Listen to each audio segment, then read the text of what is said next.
Terakhir kemana-mana ini, kau bicara ini. Ini rumahmu ini udah mau dibakar ini tadi. Karena orang udah tersinggung melihat postinganmu itu. Nah, udah kau sekarang, udah balik kau.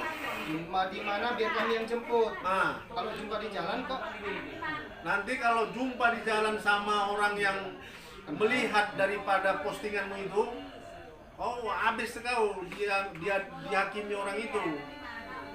tapi jangan kau pergi, segera selesaikan aja biar kami Babinsa, Babin Kamtipmas ini. Mendampingi kau. Di mana kau nih sekarang? Jujur aja kau Jo, di mana? Kau nggak bisa lagi, harus pulang kau. Di mana ini? Di Binjai kau ini?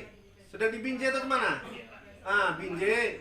Nanti kalau misalnya apa kau entah di Amplas atau di mana, Ya, kami yang telepon. jemput, ya. Biar kami jemput.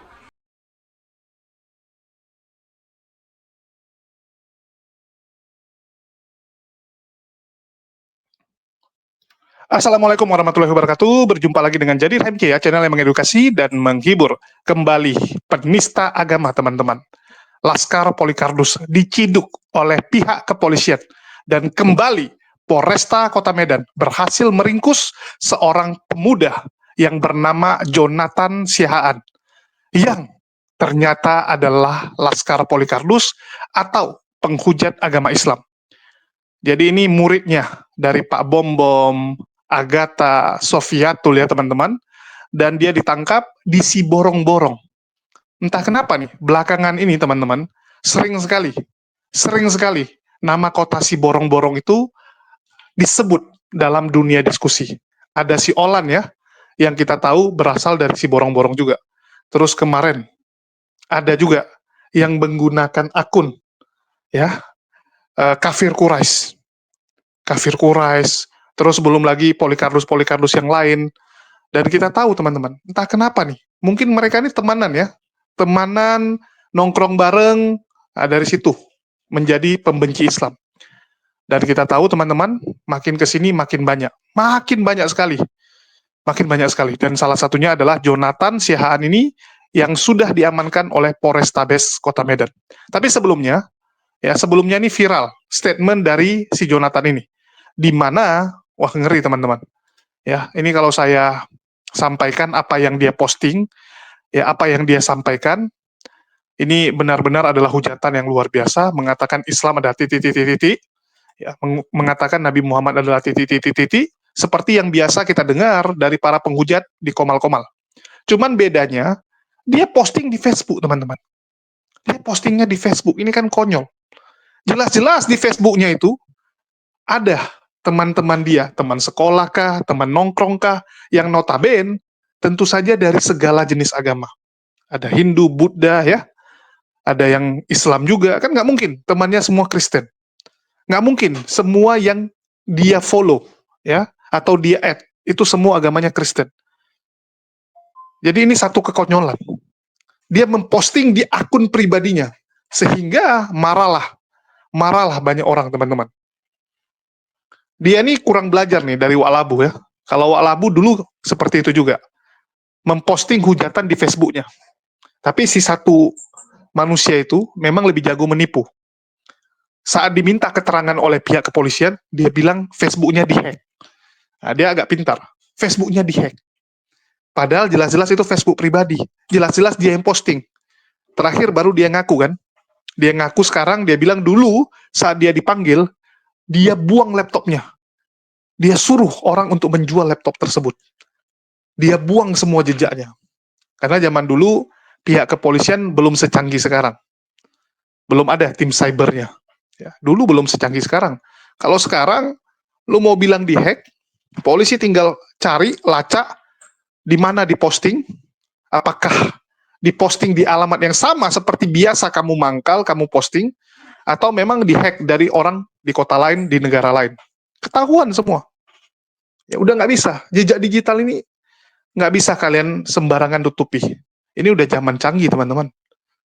Nggak bisa lagi tipu-menipu ya. Mereka pikir masih laku. Takia Korintusnya. Mereka pikir seperti itu. Nah, terus yang cukup konyol, si Jonathan Sihaan ini ya, ini nampaknya adalah pengikut dari Agatha, Pak Bom Bom dan sebagainya, sering menonton debat, sehingga kebenciannya kepada Islam makin menjadi-jadi. Nah, inilah bahayanya menonton channel-channel Polikarpus.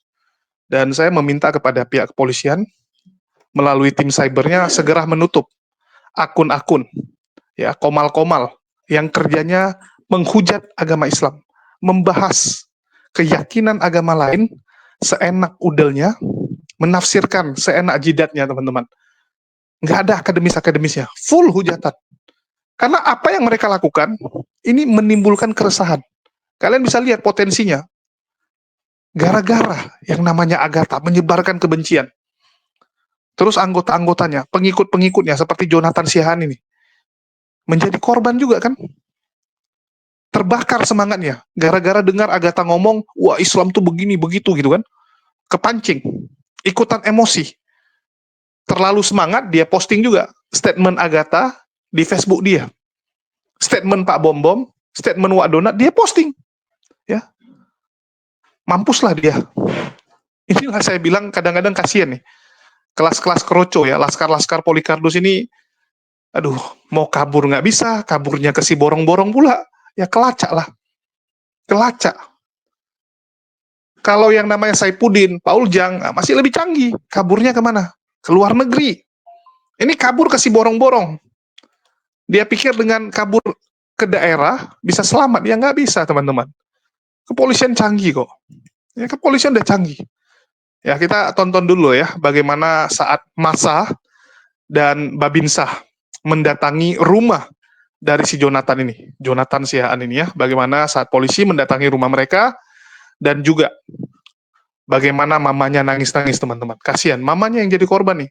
Nggak tahu apa-apa, tiba-tiba masyarakat datang mencari anaknya. Untung nggak dibakar rumahnya, teman-teman. Bayangkan kalau terjadi apa-apa dengan rumahnya. Mau di mana orang tuanya tinggal? Ini memang anak kurang hajar nih ya. Udah jadi beban keluarga, nyusahin orang pula. Kan gitu. Bukan jadi anak berbakti, malah nyusahin keluarga. Nyusahin ibunya. Oke, kita dengarkan dulu. Terakhir kemana-mana ini, kau bicara ini. Ini rumahmu ini udah mau dibakar ini tadi. Karena orang udah tersinggung melihat postinganmu itu. Nah, udah kau sekarang, udah balik kau. Di mana biar kami yang jemput. Nah, Kalau jumpa di jalan kok nanti kalau jumpa di jalan sama orang yang melihat daripada postinganmu itu, oh habis kau dia dihakimi orang itu. tapi jangan kau pergi, segera selesaikan aja biar kami Babinsa, Babin Kamtipmas ini. Mendampingi kau. Di mana kau nih sekarang? Jujur aja kau Jo, di mana? Kau nggak bisa lagi, harus pulang kau. Di mana ini? Di Binjai kau ini? Sudah di Binjai atau kemana? Binjai. Nanti kalau misalnya apa kau entah di Amplas atau di mana, Biar kau kami yang telepon. jemput, ya. Biar kami jemput. Babin Kamtipmas sama Babinsa, sama ada tokoh masyarakat ini. Nah, biar kau diamankan. Kapan rencana pulangnya? Besok ya. Jangan nggak pulang karena seluruh dunia ini yang marah ini. Jangan mikirin satu daerah sini, ya. Biar selesai. Kau nanti paling permintaan maaf. Nah. Dengar kau, John. Kami tanggung jawab di keselamatanmu. Kalau kau memang mau jujur, kami jemput di Amplas. Di mana? Mendampingi. Aku Babinsamu. Enggak usah takut nih Pak polisinya ini. Ini tentaranya. Ini yang mendampingi di desa ya. Enggak diapa-apain. Jadi rencana besok jam berapa? Kira-kira nyampe di mana kau mau diamankan? Di Amplas? Hah? Oh kabari. Nomormu berapa? Nomor HP. Nomor HP-nya? Hah? Iya, iya. Ini yang di sini ya? Nanti kami kirimin nomor kami ya. Nanti kami kirim nomor kami. Babinsa, Babin Kamtipmas. Ya? Yang menanggung jawab keamananmu, kasihan orang tuamu di sini. Ini tadi udah sempat rame kemari. Masyarakat di sekitar sini itu Hujan kasihan. batu rumahmu dibikinnya. Jadi itu artinya perbuatan itu harus diteliti. Jangan kau bawakan diri, tapi yang dibawa seluruh orang jadi tersinggung. Kalau kau mau apa, ada ketersinggungan pribadi-pribadi, main aja kau pribadi. Jangan libatkan yang lain-lain, ya, John. Besok kau kabari ya. Jangan lagi apa mincela-mincele kau, nanti akhirnya kau sendiri yang berbahaya. Iya. Bahaya nyawamu ini taruhannya. Kami yang jamin kalau kau pulang. Ini kau dalam keadaan apa ini? Diserang orang ini kau. Bukan kampung ini aja, sedunia ini. Seluruh Iya. Islam. Pokoknya di mana kau berada, nggak tenang hidupmu, ya?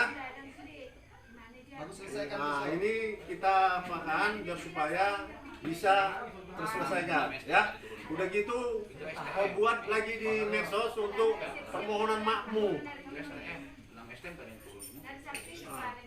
Nanti setelah kau datang besok, kau buat nanti di medsosmu, kau minta maaf di medsos, ya. Kemudian nanti,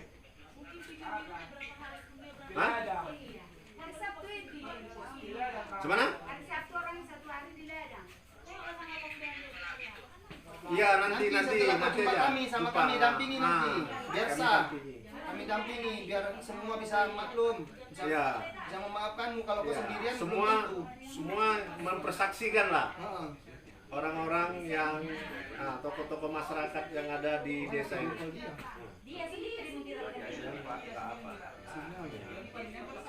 Ya oke lah ya, gitu dulu Jon ya. Yo. Nah ini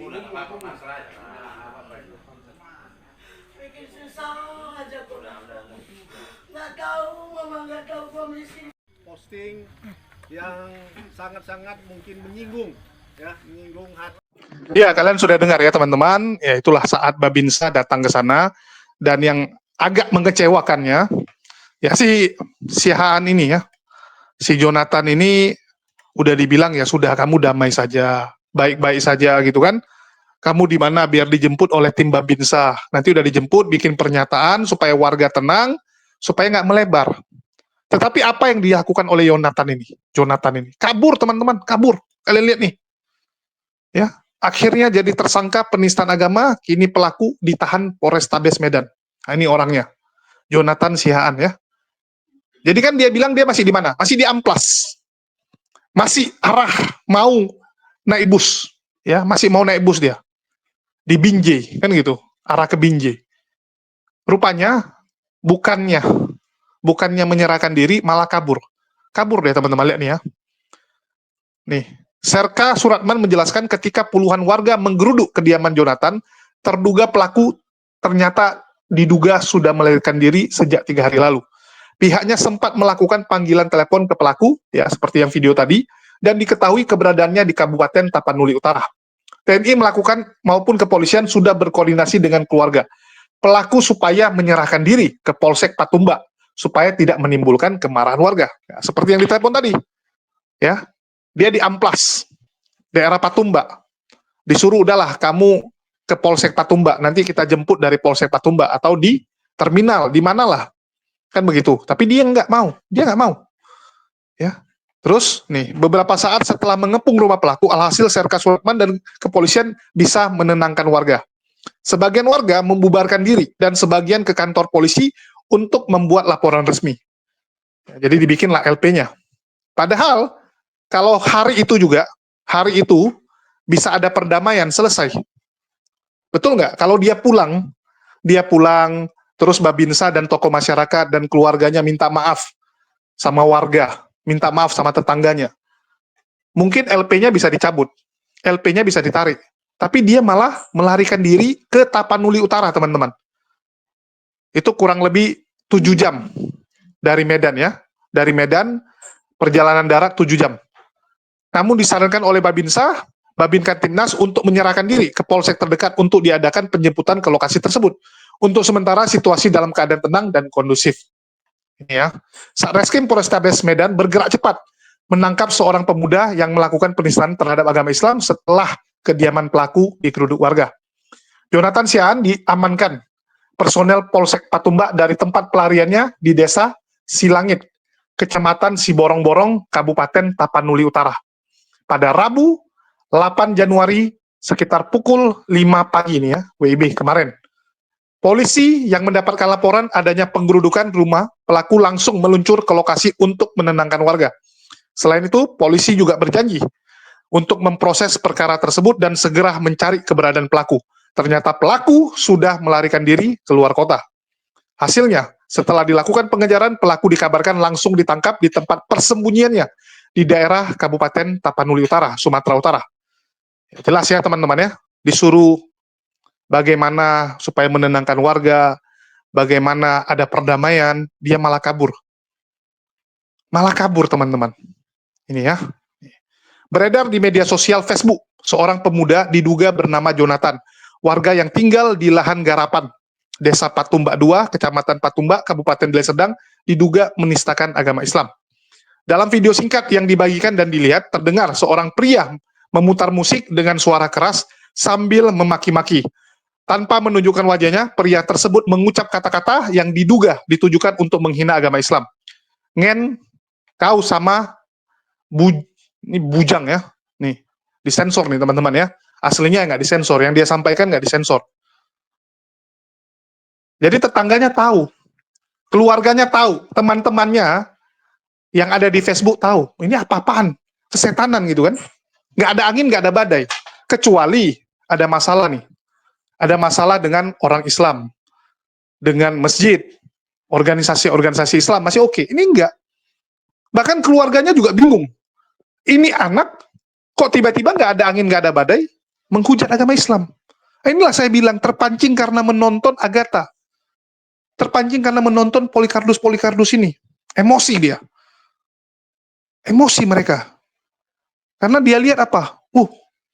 Ini memang Islam nih begini begitu kan? Merasa hebat dia, pingin jadi apologet.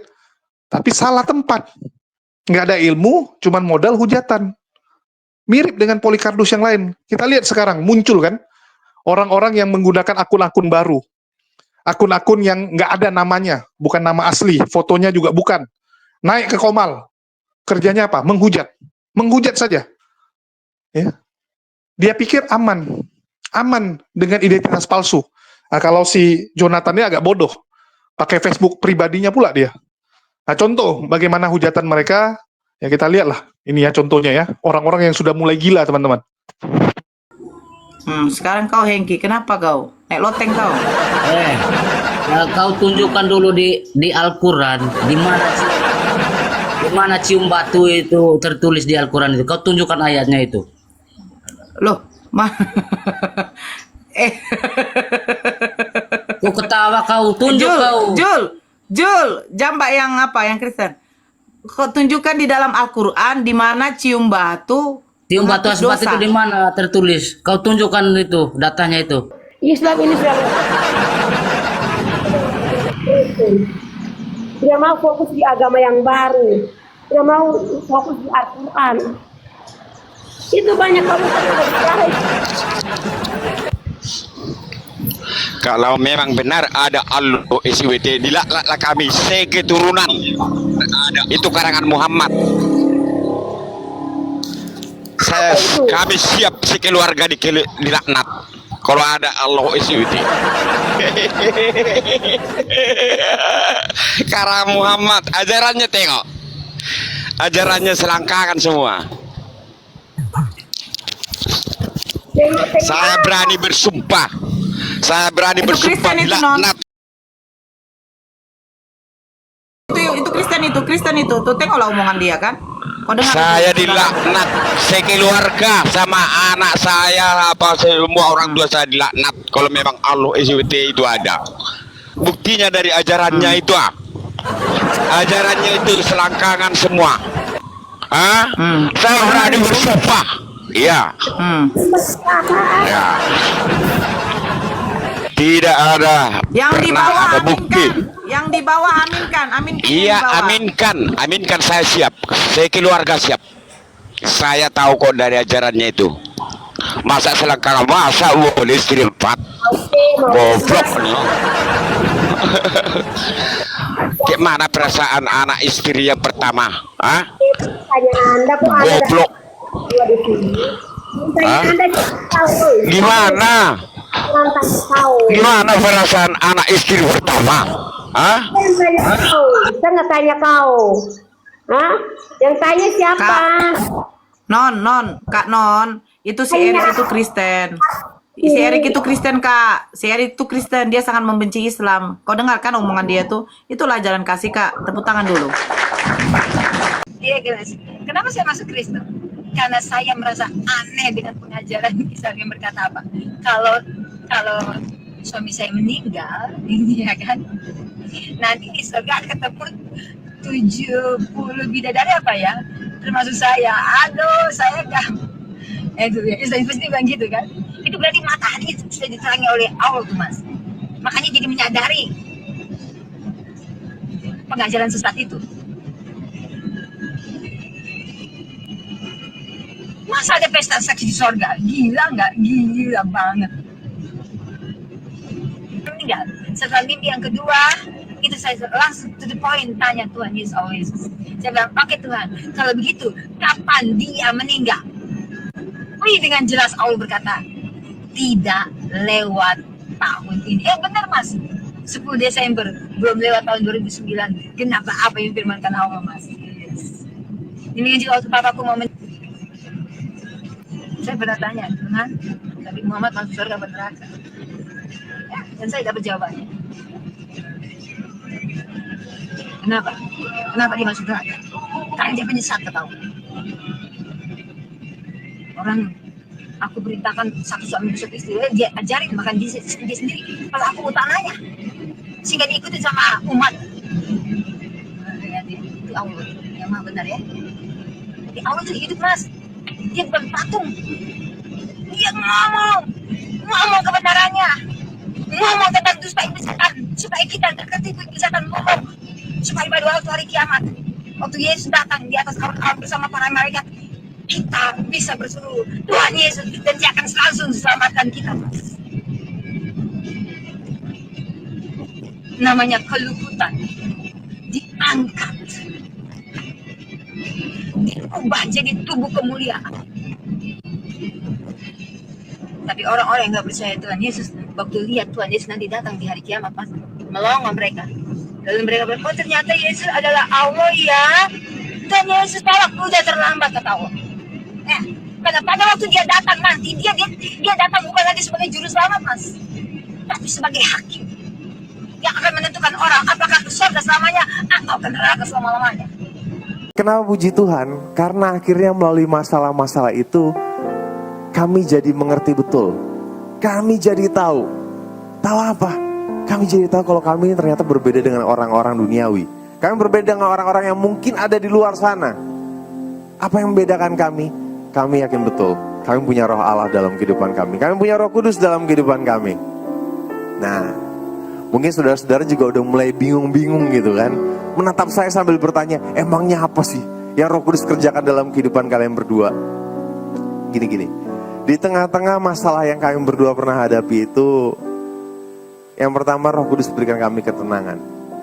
Roh Kudus ajarkan kami untuk gak usah khawatir, untuk gak usah takut. Dan kalau kami boleh sedikit kesaksian, mungkin kesaksian kami tentang pelayanan kami, puji Tuhan, sudah 2,5 tahun, hampir 3 tahun ini kami berdua boleh dipakai Tuhan untuk melayani Tuhan.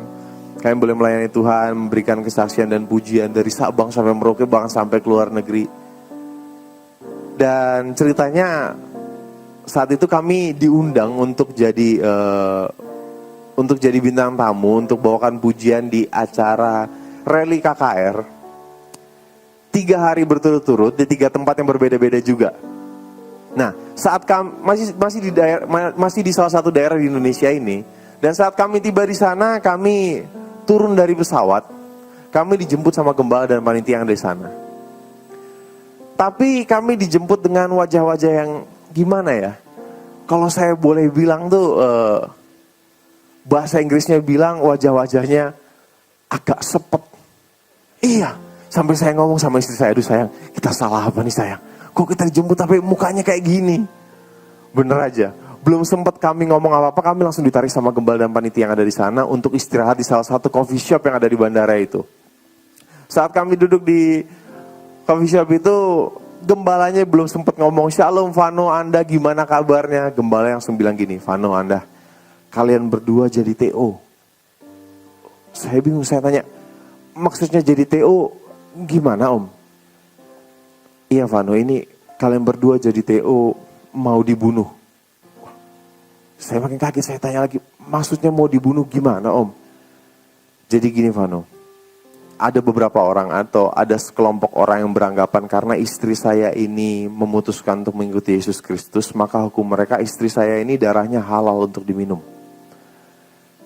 Dan gak sampai situ, gembalanya juga ngomong, "Dan tadi malam sebelum kami menjemput kalian berdua, kami sudah menemukan ada bom di bawah panggung tempat kalian akan KKR malam hari ini." Di saat itu harusnya kalian berdua panik, di saat itu harusnya kalian berdua takut. Tapi apa yang kalian berdua lakukan? Kalian berdua malah bercanda-canda. Istri saya ini malah ngomong sama saya, dengan nada manja dia bilang gini, "Aduh sayang, masa iya sih aku udah mau dibunuh? Kan aku belum punya anak dari kamu." Kalian berdua ketawa-ketawa gitu kan. Tapi gembala sama panitianya udah gak bisa ketawa. Sampai akhirnya kami bilang, "Udahlah Om, jalanin dulu aja." Akhirnya kami jalani KKR di malam hari yang pertama itu. Dan saudara tahu, gak terjadi apa-apa. Walaupun kami harus muter-muter dulu untuk sampai ke tempat KKR itu. Kami juga harus pindah-pindah hotel 3-4 kali untuk alasan keamanan dan keselamatan. Katanya sih gitu. Tapi di hari yang pertama gak terjadi apa-apa. Di hari yang kedua, sama, gak terjadi apa-apa juga. Sampai pada hari yang ketiga. Di hari yang ketiga itu pagi-pagi banget, gembalanya udah ngajak kami buat ngobrol. Dan gembalanya bilang gini, "Vano, Anda, sepertinya hari ini, siang hari ini kita pulang aja." Loh, saya tanya, "Maksudnya pulang gimana Om?" "Jadi gini Vano, ini ancamannya udah makin serius. Kami dan juga panitia sepertinya kami udah gak sanggup lagi." Kembali di saat itu harusnya saya dan istri saya kami berdua panik. Harusnya kami berdua khawatir. Kenapa? Karena yang bikin acara aja udah bilang dia gak sanggup. Tapi apa yang Roh Kudus taruh dalam hati kami, apa yang Tuhan taruh dalam hati kami, sehingga kami cuma ngomong gini, "Om, kami datang ke sini kan kami cuma mau melayani Tuhan. Dan kalaupun kami harus mati ketika kami melayani Tuhan, puji Tuhan Om, kami tahu kami bakal pergi kemana kok." Akhirnya gembalanya ada sedikit kekuatan, dia tanya, "Jadi gimana Vano?" "Udah Om, sikat aja." Akhirnya kami jalani KKR di malam hari yang ketiga itu. Dan sudah tahu ada beberapa hal yang terjadi. Yang pertama ketika kami ada di atas panggung seperti pada pagi hari ini, kebetulan kami berdiri di depan panggung, di belakang kami ada 2 orang singer. Di mana dua-duanya ini ibu-ibu. Nah, 2 ibu-ibu ini mereka bisik-bisik. Tapi bisik-bisiknya kedengeran. Emang susah kalau ibu-ibu, aduh bisik-bisik kedengeran. Ibu-ibu yang satu ngomong sama ibu yang kedua. Dia bilang gini, "Lu tukeran tempat dong sama gua." Yang satu lagi nanya, "Emangnya kenapa?" Yang satu lagi jawab, "Gue masih punya anak kecil-kecil, gue masih belum mau mati." Bayangin saudara, ngomong kayak gitu di belakang kita kedengeran lagi. Tapi saudara tahu apa yang terjadi pada malam hari? Nah kalian lihat ya, itu kan yang awam-awam, yang kita nggak kenal tiba-tiba naik ke Komal hanya maki-maki. Jonathan ini mungkin seperti itu. Sama, sebelum ngepost ke Facebook, bisa jadi dia juga naik ke Komal-Komal diskusi. Menggunakan akun-akun baru, identitas baru kan. Langsung maki-maki, langsung hujat-hujat. Dan banyak sekali lah. Sebenarnya yang lebih sadis dari Jonathan ini banyak. Banyak sekali kan yang lebih sadis, kiamat dan sebagainya. Ya, tapi memang mungkin dia yang lagi sial. Dia lagi sial, memang sudah saatnya, memang rencana Allah seperti itu. Karena kita yakin, segala yang terjadi atas kehendak Allah. Begitu juga kalau ada yang nanya, "Bang, bagaimana Agatha, kiamat, dan sebagainya? Ini kok belum ditangkap?" Tunggu saja teman-teman, semua ada prosesnya. Semua. Ya. Dan kembali, kalau Allah sudah berkehendak, memang sudah rencananya, rancangannya seperti itu. Mereka akan masuk, Kalau kita kan cuma bisa melakukan ikhtiar. Bagian kita ikhtiarnya. Ikhtiar kita bukan cuma ngomong, bukan cuma di medsos koar-koar, tapi aksi. Buktinya sudah ada nih laporan-laporan buat Agatha, Lina Wijaya, Ki Ahmad, dan sebagainya. Dan saya termasuk yang istilahnya melihat langsung laporan tersebut, ngobrol langsung dengan orang-orang yang melakukan pelaporan, ya dapat informasi yang A1 tentunya, dan dibilang dalam waktu dekat. Dalam waktu dekat, teman-teman. Ini lagi berlomba saja, teman-teman. Lagi berlomba, duluan Lina Wijaya, Agatha, atau logika. Atau logika yang malah duluan, si Taufik. Kalau saya lihat mungkin Taufik duluan, teman-teman. Antara Taufik atau Lina Wijaya. Nah, duluan lah mereka, sebelum Agatha. Kalau Agatha ini backingannya cukup kuat. Ya, yang membackup dia lumayan kuat, jadi agak lama, teman-teman. Agak lama. Tapi, ya insya Allah juga akan segeralah. Akan segera menyusul Jonathan. Dan tentu saja ini bukan sampai Jonathan Siahaan ini. Masih banyak. Masih banyak nih yang ngantri di belakangnya. Para penghujat-penghujat ini. Karena mereka pikir dengan menghujat Islam tuh mereka akan dapat keuntungan. Mereka nggak perlu capek-capek kerja. Ini kan pengangguran, si Jonathan Siahaan nih. Pengangguran.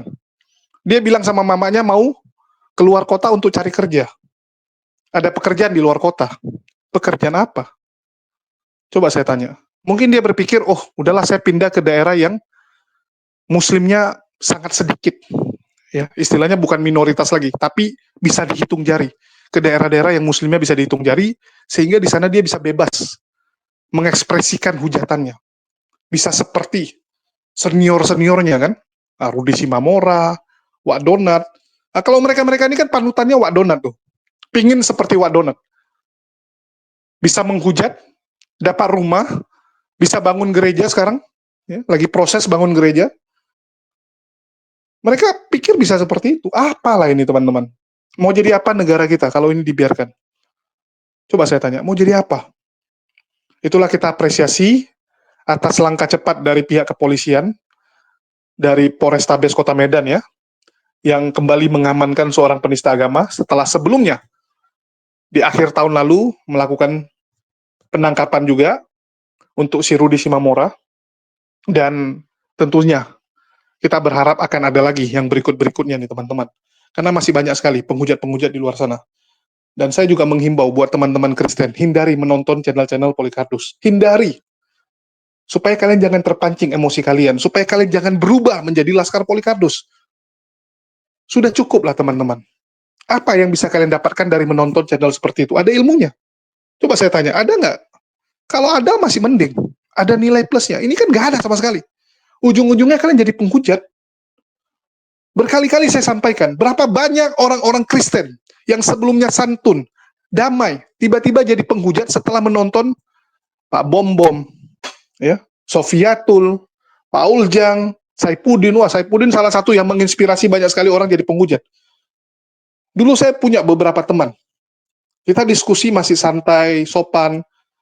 Terus dia ikut menonton komal-komal, channel-channel seperti Agatha, Sang Penggugat, Dewi Monyong, WKWK. Jadi penghujat terakhirnya. Nah, sama kayak si Jonathan Siahaan ini. Sekarang putar lagu mengejek-ngejek juga. Kan begitu. Udah bisa dia putar lagu dari si WKWK. Mereka buat namanya grup penyembah batu kalau nggak salah ya, Stone Management. Ya, yang kemarin konflik dengan tim Astaga. Kan? Mereka tim batu, penyembah batu. Di grup penyembah batu itu data-data untuk hujatan kepada Islam disebarkan. Foto-foto, gambar-gambar bagaimana membuat umat muslim marah, ya, bagaimana lagu-lagu supaya umat muslim emosi, itu dibagikan, di-sharing di situ. Jadi sharing data-data hujatan. Dan itu yang dilakukan. Sebenarnya saya berharap pihak kepolisian bisa mentelusuri nih.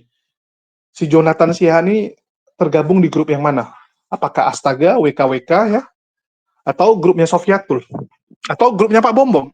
Atau Sang Penggugat? Banyak sekali soalnya. Sekarang mereka itu punya grup masing-masing, karena masing-masing mereka itu ya berebut donasi, berebut donatur-donatur. Jadi masing-masing punya grup masing-masing, dan antar grup mereka saling sikut. Walaupun sama, ini grup-grup ini sama. Isinya adalah bagaimana menghujat. Tapi mereka punya grup masing-masing. Dan saya berharap, ya sekali lagi pihak kepolisian bisa men-trace dari WA-nya, dari grup-grup yang ada di handphonenya gitu kan. Karena kasihan nih kalau kroco-kroconya terus yang kena. Saya berkali-kali bilang, ini sama seperti kita menangkap kurir-kurir narkoba. Bukan bandarnya. Bukan bandarnya. Terus siapa bandarnya? Ya tentu saja Polikarpus seperti Agatha Sofiatul. Loh, bukan donatur. Kalau donatur susah, teman-teman. Jadi kalau ada yang bilang, Bang, harus donaturnya yang ditangkap, baru selesai. Masalahnya donatur, itu kecuali dia kirim duit, atau ada bukti, WA, percakapan, dia bilang, ini, saya titip, saya kasih 10 juta, saya kasih 50 juta, saya kasih 100 juta, yang penting kau hujat Islam, yang penting kau buat marah umat muslim sebanyak-banyak, itu bisa.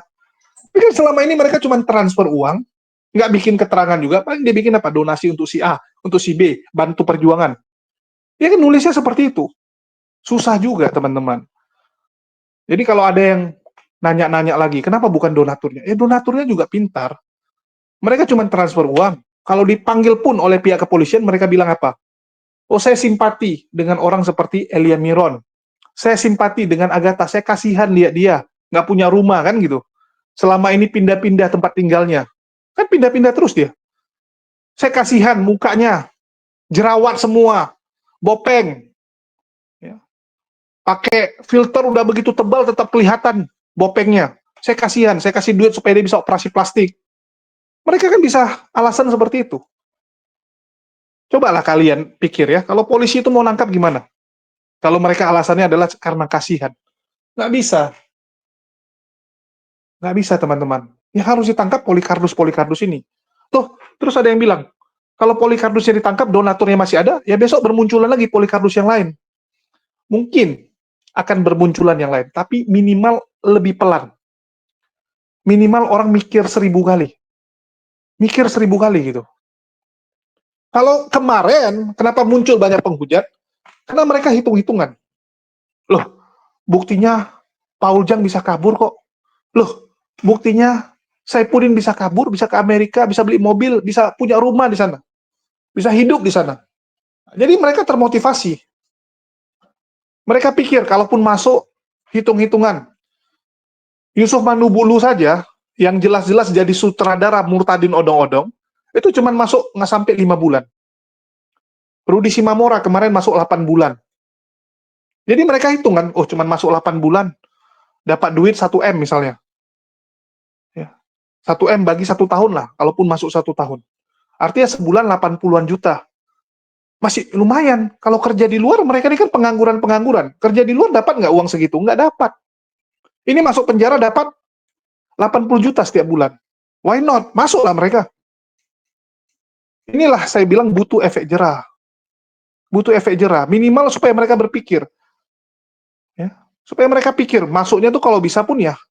Seperti yang dialami oleh KC. 6 tahun, 8 tahun kan gitu. KC dari 6 tahun, ya banding jadi 10, dari 10 tahun, banding sekali jadi 6, dia banding lagi ke MK, jadi 8 tahun. Kan gitu. Tapi 6 sampai 10 rentangnya. Nah, kalau hukumannya segitu, mereka mikir juga kan, wah dapat 1 M, tapi masuk penjara 6 tahun. Artinya setahun cuma dapat berapa, sebulan cuma dapat berapa, mikir. Apalagi ini banyak sekarang. Kalau zaman dulu penghujatnya masih sedikit. Donaturnya, dananya konsentrasi ke beberapa orang. Kalau sekarang kan udah banyak sekali. Bahkan Wak Donat aja, yang senior, salah satu penghujat senior, itu sekarang paling sedih juga gitu. Donaturnya diambil-ambil semua. Uti Watimena, sebelumnya dipuja-puji. Terakhir, harus menginjak yang namanya Quran, supaya donatur senang, supaya donatur kembali ke dia sebagian. Karena mereka kalah bersaing nih dengan penghujat-penghujat baru. Agatha, ya, Ki Ahmad, yang muda-muda ini kan ngeri, teman-teman. Ini si Jonathan Siaani kalau main di medsos lebih jago, lebih pintar, ya bisa menjadi seperti Rudi Simamora, dan saya takutnya nih keluar, kalau hukumannya cuma 3 bulan, 4 bulan, nah besok keluar, ya dia akan dipromosikan nih. Dipromosikan oleh Pak Bom Bom and the Gang. Mereka bilang, ini teman kita akan kesaksian. Sebelumnya ditangkap dia, memikul salib, kan mereka selalu gitu. Memikul salib. Padahal, apanya salibnya? Kalau ditanya sama si Jonathan Siaani, ngerti nggak kekristenan? Nggak ngerti. Coba kalian tanya sama dia, Tuhan kau siapa? Pasti mutar dia, mutar. Tapi karena sudah pernah masuk penjara, nilai jualnya kan tinggi. Nilai jualnya tinggi, masuk penjara karena penistaan agama. Kalau karena nyuri ayam, nyabu, ya mungkin nggak laku kalau untuk di gereja, untuk kesaksian. Tapi karena ini pernah ada yang hubungan dengan penistaan agama, biasa mereka gembar-gemborkan. Ini teman kita membela, ya, pembelaan iman, tapi malah dipenjara, dibungkam dan sebagainya. Mereka akan goreng seperti itu. Mereka akan buat konten-konten seperti itu. Dan ujungnya apa?